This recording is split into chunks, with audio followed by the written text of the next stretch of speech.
anataka kusoma fiqh katika madhhab au mwanafunzi akiwa anasoma fiqh atasoma fiqh katika marahil 4. Soma fiqh katika marahil 4. Atasoma marhala ya kwanza, ya pili. Marhala ya kwanza na ya pili hii kwa Muislamu wa kawaida tamtosheleza. Anataka tu kujua ibada. Yule anataka kuwa mwanafunzi, sizungumzi kuwa mwanachuoni. Kuwa mwanafunzi aliyetamakkan, mustafidi ambaye anaweza kuwapa watu faida, atabidi asome marhala ya 3 na aende na marhala ya 4 akiweza. Almarhalatu alula, marhala ya kwanza ni marhalatu at-ta'liq. Marhalatu at-ta'liq, min 'allaqa yu'alliqu ta'liqan. Marhala hii maana yake nini? Dirasatul fiqh au furu'il fiqh mujarrada anil adilla. Ni mwanafunzi asome fiqh, asome yale masaili ya fiqh yakiwa hajawekwa na dalili, yametajwa tu. Maji yako kadha, hukumu ya maji ni hivi, najisi ziko hivi, aina zake ni kadha, nguzo za swala, arkani za swala, mlango wa zaka huko hivi, mtu akiwa na wanyama hivi, akiwa na wanyama wazima wengine wagonjwa, zaka atatoa wapi, mambo kama hayo mpaka amalize katika mlango wa kitabu al-Itq huko mwisho. Kwa hiyo asome fiqh kwa mfumo huu. Hii ni marhala ya kwanza na ina vitabu vyake vya wanaoanza kabisa katika madhhabu ya Imam Shafi'i, kama kitabu Safinatun Najah, ni kitabu cha mwanzo.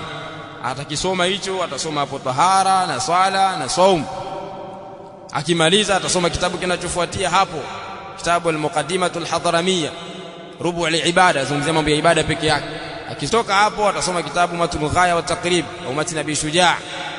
Huyo atasoma kuanzia tahara mpaka kitabu al-Itq, kwa sababu kila unapoenda mbeleni wanazidi kufungua mambo, wanafungua, lakini bado ni mambo ya kawaida, bado si kiwango cha kutoa fatwa. Akitoka Ghaya atasoma kitabu kinachofuatia Al-Yaqutun Nafis fi madhhab Ibn Idris. Alhamdulillah, vyote vinasomeshwa hapa, atasoma hiyo. Lakini bado huyo yuko katika ile, hapa tutazungumza ile marhala ya kwanza bado hivi ni vitabu vya kawaida. Hii ni hali ya Muislamu wa kawaida tu, sawa. Baada ya Al-Yaqutun Nafis tusoma kitabu Umdatus Salik, Umdatus Salik wa Uddatun Nasik. Hapa Muislamu wa kawaida atakuwa shajua sehemu kubwa katika mambo yake ya muhimu, mambo ya ibada, mambo yake ya ndoa, mambo ya talaka hapa. Na nikizungumza kusoma, tunakusudia kusoma na kudhibiti, sio kupita tu.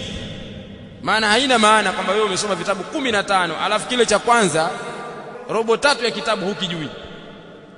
Mimi nimesoma alhamdulillah mpaka Umdatus Salik, nimedhibiti masala mengi. Hebu tuambie masharti ya hawala ni yapi?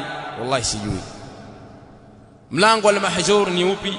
Hata siufahamu, nimesahau. Al-qasama ni nini? Wallahi sijui ni kitu gani hicho unataja. Tuambie al-mudabbar ni nani? Haumfahamu.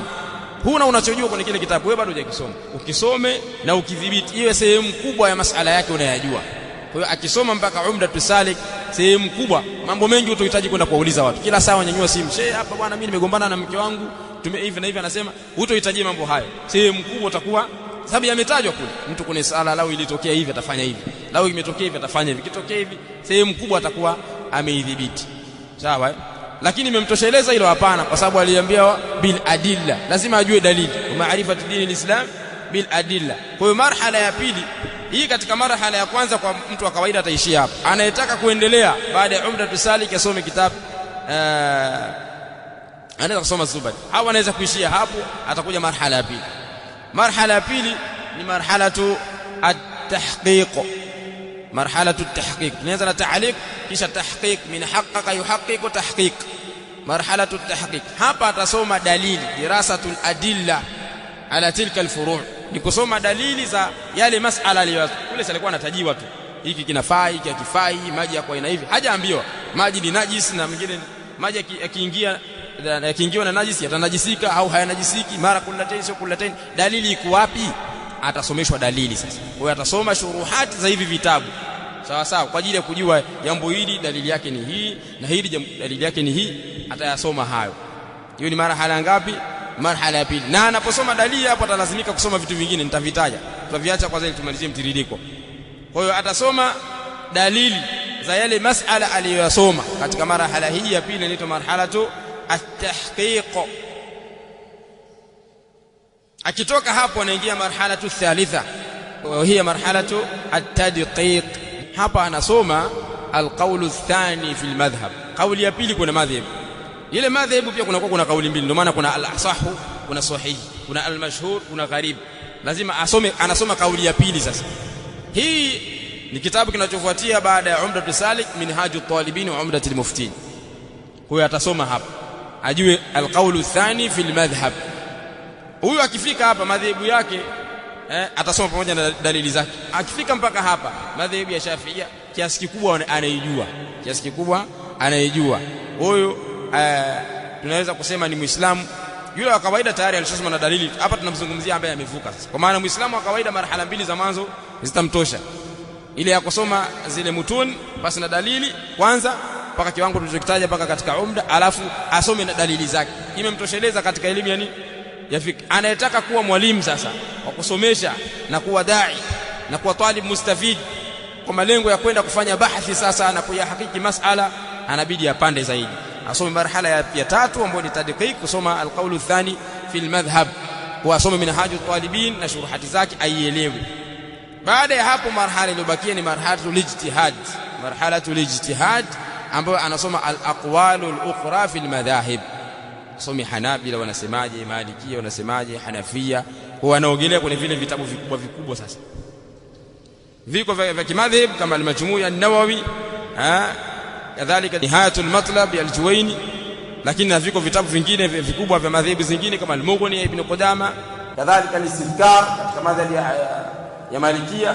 Asome hayo sasa huko. Yeye huyu ni kwa ajili ya kuleta kaulu rajih na kadha na khilaf za wanawachuoni. Huyu mwanafunzi sasa ambaye hapa anakuwa katika fikra amejiandaa, sio ndo amekuwa mwanawachuoni, akisoma mpaka hapo yeye sasa ana uwezo wa kuchukua elimu. Yani hapa alikuwa huku kote alikuwa anatafuta ndoano, sasa ashapata ndoano, nenda kavue samaki. Ashapata uwezo wa kusoma hivyo vitabu na kuelewa wanawachuoni wanazungumza nini, kwa nini wamekinzana hapa, kwa nini ukarejisha kauli hii, yule katia nguvu kauli nyingine. Lakini sambamba na hilo, mpaka hapo bado hajajua fiqh, analazimika kujua qawaidul fiqhiyya na analazimika kusoma elimu ya usulul fiqh. Hizi elimu tatu ni elimu zinategemeana. Kwa hiyo inabidi tena wakati anasoma ifike, na kuna sehemu akifika inabidi achukue qawaidul fiqhiyya. Kwa hiyo atasoma vitabu vya mwanzo kama kitabu Manzuma As-Sa'di maarufu katika al-qawaidul fiqhiyya, sawa, lakini wanachuoni wananasi asome kwa mujibu wa ile madhhab. Kwa hiyo qawaid fiqhiyya, kuna qawaid pia ambazo vitabu vimetungwa ala madhhabi Shafi'iyya, sawa. Kwa hiyo baada ya hapo anaweza kusoma kitabu Manzumatul Ahdali ambao ni ikhtisari ya al-ashbah wan nadha'ir, akasoma pale, sawa. Jitihada ikiwa kubwa zaidi, anataka kwenda huko juu zaidi, atasoma al-ashbah wan nadha'ir ya As-Suyuti, al-ashbah wan nadha'ir. Bado jengo la fiqh halijakamilika vizuri, inabidi asome na usulul fiqh ala madhhabi Shafi'iyya. Usulul fiqh ataanzia huko chini, kama ataanza na al-usul min ilmi al-usul ya Ibn Uthaymeen ni vizuri zaidi. Kisha baada ya hapo urudi katika usuli ya madhhab, utasoma al-waraqat. Baada ya hapo utasoma al-luma ya Ishaq al-Shirazi. Baada ya hapo utasoma lubul usul kadhalika Abu Ishaq. Baada ya hapo utasoma Jam'ul Jawami', ni kitabu kinasomeshwa katika jamiat, Jam'ul Jawami' ya Subki. Baada ya hapo utasoma Minhajul Usul ya al-Baydawi. Hapo ana ruksa ya kuogelea kwenye vitabu vya usulul fiqh vikubwa kama al-Mustasfa ya al-Ghazali, hata za madhehebu zingine kama al-Wadih ya Ibn Aqil, kama Sharh al-Kawkab al-Munir ibn Najjar na vitabu vingine. Akikusanya hapa kwenye upande wa fiqh, huyu sasa amejiandaa, sio kwa maana ndo mwanafunzi asomesheki tena.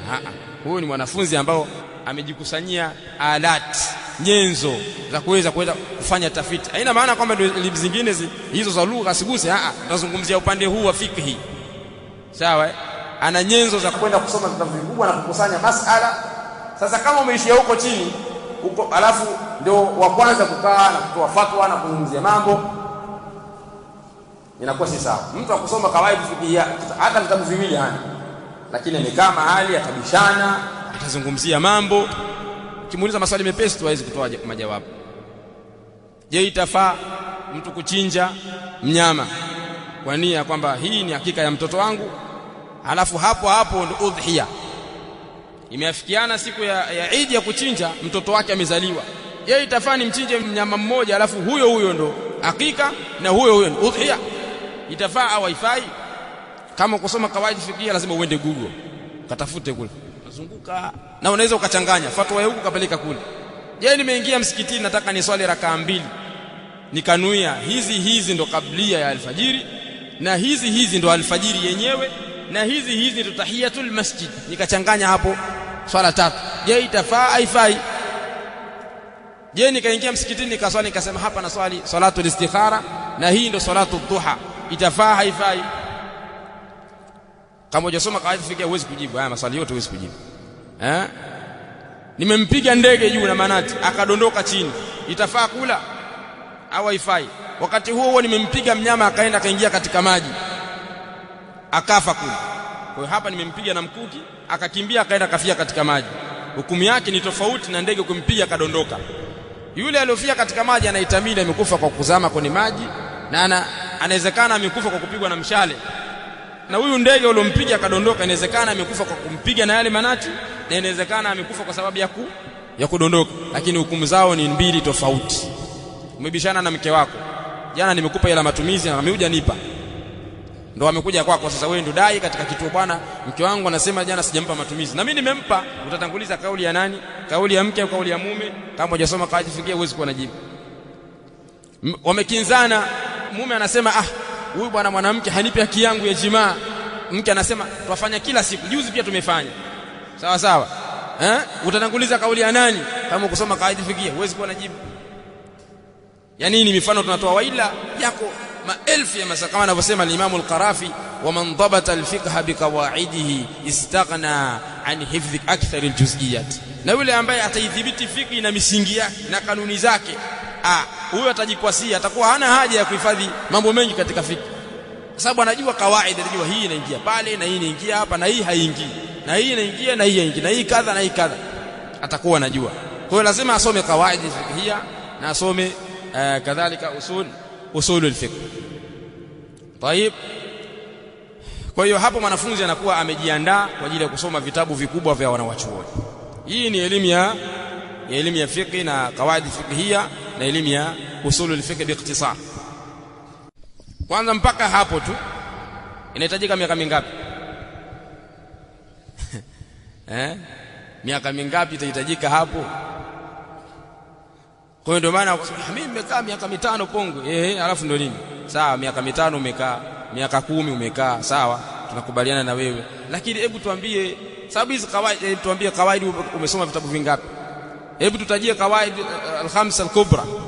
Umezitaja. Kaida ya kwanza hii al-umuru bi maqasidi, ndani yake kunaingia vitu gani? Hebu tutajie kaida zingine zinazozalikana na kama ipi na ipi. Kama kaida fulani. Hebu tupe mfano masaili yake. Mtu hawezi kujibu hata swali moja, alafu amekaa na minyana na yeye azungumza katika elimu ya fiqh, utadanganya watu, utafyatua badala ya kutoa fatwa. Kwa hiyo inahitaji umri.